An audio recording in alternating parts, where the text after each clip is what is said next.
지금 한국학에 대한 수요가 많은데 공급이 없다. 왜냐하면 이제 세계적으로 코리아가 무엇인지에 대한 관심은 굉장히 늘어나 있어요. 그런데 우리나라 사람들이 한국을 해석하는 게 외국인들이 보기에 만족스러운가? 별로 그렇지 않다는 거예요. 그러니까 오히려 해외 한국학, 특히 이제 미국 한국학이 좀 해주고 있는 것 같거든요. 그래서 미국 한국학의 수준이 우리나라에서 나오는 논의보다 더 높다고도 저는 보는데,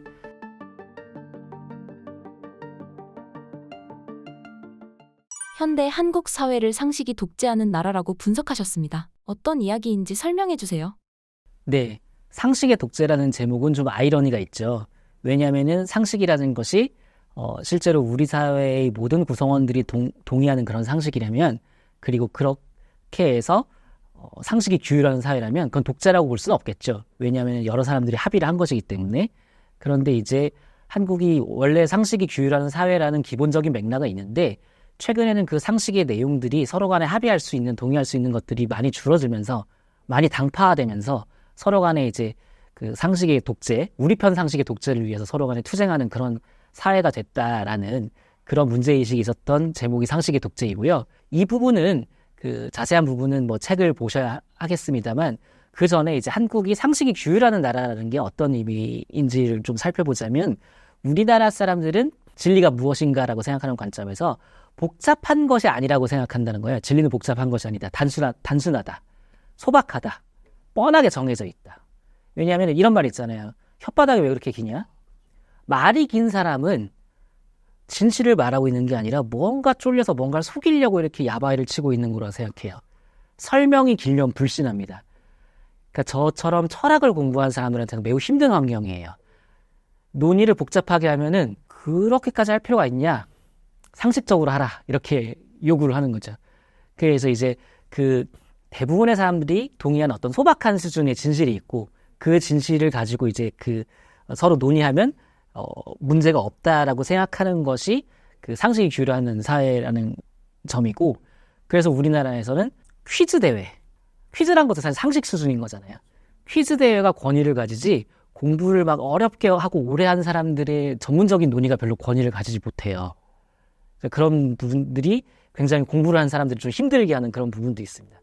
그러나 한편으로는 또 이제 어떤 평균 수준 이상의 지식으로 너무 이제 엇나가는 의견들을 차단할 수 있는 그런 이제 건전성을 발휘를 한다고 볼 수 있겠죠. 상식의 독재의 대한민국으로서 피부에 와닿는 실제 사례가 있을까요? 근데 그걸 이제 저는 이제 한국은 엘리트주의도 문화자본도 작동하지 않는 나라다라고 표현하면서 그걸 설명하는 것이거든요. 그래서 이제 약간 좀 의아하시는 분들이 많을 거예요. 왜냐면 한국은 엘리트주의가 굉장히 강한 게 아닌가? 이렇게 생각하는 경우가 많거든요. 근데 이제 엘리트 의식은 강할 수 있어요. 그러니까 사회적으로 엘리트라고 이제 그 지칭되는 사람들이 특권 의식이 강하고 뭐 이제 그런 거 당연히 있을 수 있어요. 근데 그건 뭐 어느 사회나 다 그렇기는 하고요. 근데 여기서 이제 왜 엘리트주의가 작동하지 않냐고 평가하냐면은, 엘리트들끼리 동의를 하는 어떤 독특한 지식이 따로 있는 게 아니라는 겁니다. 직업별로 엘리트들끼리 자기들끼리 친하거나 존중을 하지 않기 때문이래요. 가령 지금 우리 현 정부는 검사 출신들이 통치를 한다라고 그 흔히들 말씀을 하고 있지 않습니까? 근데 그 검사 출신들이 의사를 존중하지 않잖아요. 의사분들은 검사를 존중할까요? 존중 안 합니다. 그럼 엘리트들끼리 서로 간에 이렇게 싸우는데 엘리트주의가 가능하겠어요? 불가능합니다. 그리고 당파의 차이도 있어요. 이게 엘리트주의라는 건 어떤 거냐면은, 그러니까 조선 왕조의 과거 급제자들끼리는 과거 급제하지 않은 사람들과 비교했을 때 자기들끼리는 공통의 이해관계가 있었겠죠. 실제로 그때는 이제 그 대중사회가 아니었으니까 그런 것들이 엘리트인 거예요. 자기들끼리 당파적으로 싸우긴 하지만 그래도 그 바깥에 대해서는 강력한 장벽을 치고 자기들끼리 단결하는 게 엘리트거든요. 그런데 한국의 정치권을 포함한 엘리트들이 그렇게 삽니까? 그렇지 않습니다. 민주당을 지지하는 사람들은 국민의힘을 지지하는 엘리트들을 무시해요. 식견이 틀렸다고 합니다. 그리고 다른 당을 지지하는 엘리트들의 말을 듣지 않고 자기가 즐겨보는 편파적 유튜브 방송의 말을 더 신뢰합니다. 이게 어떻게 엘리트주의예요, 사실. 그래서 한국은 이렇게 따져보면 전부 상식 수준의 인식이 독재를 하고 있는 사회예요. 자기 전공 분야가 아무리 있어도 예를 들면 한국은, 제가 약간 좀 시니컬하게 한국 사회를 많이 이제 변호했으니까 시니컬하게 하자면, 한국에서 글을 쓴다는 거는 어떤 전문가의 라이센스를 딴 다음에 다른 아무 다른 모든 영역에 대해서 진짜 아무 말이나 하는 사회거든요. 그래도 별로 통제를 안 받습니다. 왜냐하면은 어느 학과 교수님이거나 그 고시를 패스했거나 그렇기 때문에 여러 가지 문제에 대해서 발언을 하는 게 허용이 되는데 사회적으로 그 내용이 전문적이지가 않아요. 왜냐하면 자기가 모르는 분야에 대해서 그냥 떠들거든요. 그게 가능하다는 건 대체로 다들 상식 수준에서만 생각을 하고 그냥 끝내기 때문에 사실 가능한 거예요. 그런 지점에서 사실 엘리트주의가 작동하지 않는다는 겁니다. 그러니까 이제 또 문화자본에 대해서도 한국에서 이제 문화자본의 격차가 커지고 있다. 이런 얘기들이 오히려 진보주의 쪽에는 많습니다. 그런데 보면 주로 이제 교육 격차 문제예요. 교육 격차 문제인데, 문화자본이란 게 이제 좀 더 이제 정밀하게 의미를 보자면, 그렇게 이제 대놓고 학력 격차, 교육 격차, 혹은 외국어 능력 격차, 이런 걸로 대놓고 괄시하지 않아도 자기들끼리 교양 있게 떠드는데 이걸 남들이 몰라서 우아하게 밀어내는 뭐 그런 게 문화자본인 거잖아요. 그런 게 우리나라에 있냐 이거죠, 사실.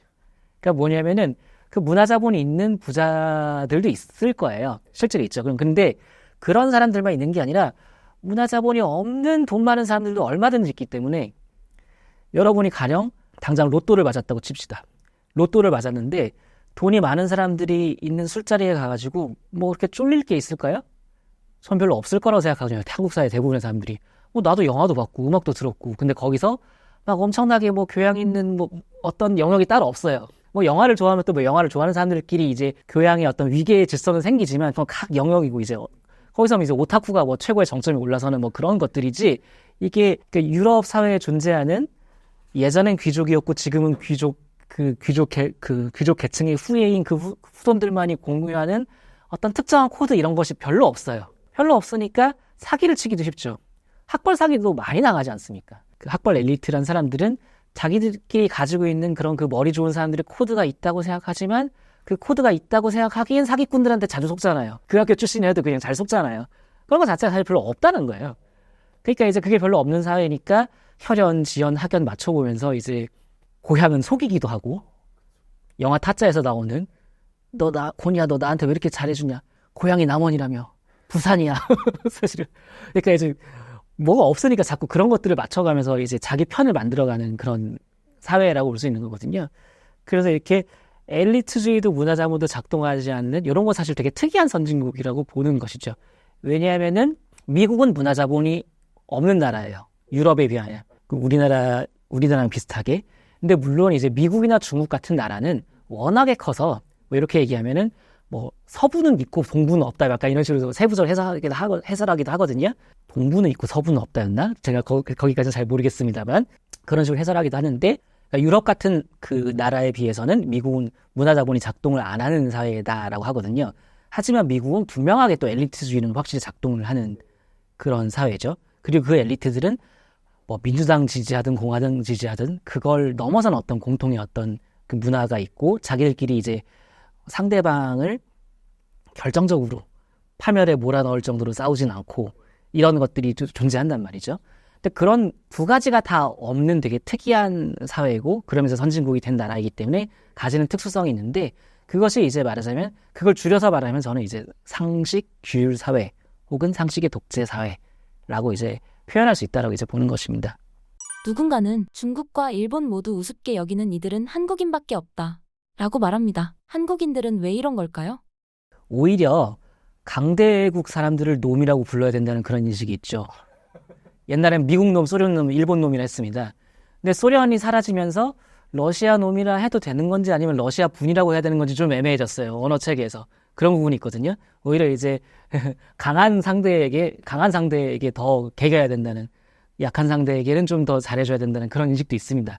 뭐 현대사회에서는 좀 많이 바뀌고 있긴 하지만 근데 이게 또 저는 이제 중국과 일본을 우습게 여기는 것은 한국인밖에 없다라는 게 그러니까 이게 일부러 주눅이 들지 않으려고 그 중국 놈, 일본 놈이라고 부르는 그런 측면이 또 있다고 생각하고 또 한편으로는 이건 또 다른 지점인데 정확하게 얘기하면 둘 다 우습게 여기는 것은 아니라고 봅니다.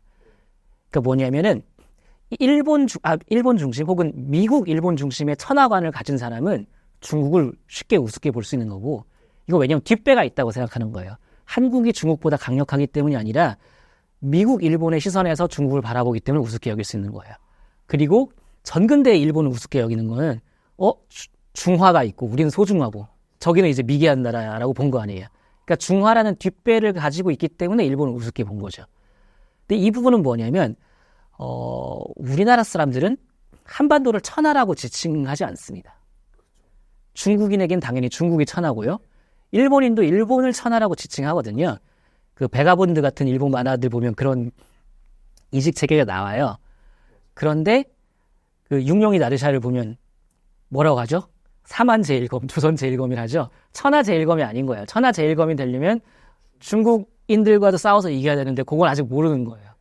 그러니까 아마 한반도 사람들에게 천하가 무엇이라고 물었다면 중화 플러스 한반도 이런 정도의 인식이었을 거예요. 근데 이제 동아시아 사회에서 이제 천하라는 개념 자체가 온 세상이라는 뜻도 있지만 우리가 지각할 수 있는 범위의 그런 세상이라는 뜻이거든요. 그런데 여기에서 자국 공동체를 천하로 지칭할 수 없다는 거는 판단의 최종심급이 우리 사회에 있는 게 아니라는 거예요. 그래서 한국 사회는 상식으로 돌아갑니다만 한국 사람들은 한국 사회 상식이 진리라고까지 생각하진 않아요. 다른 나라 사람들이 지켜야 될 필요까지는 없어요.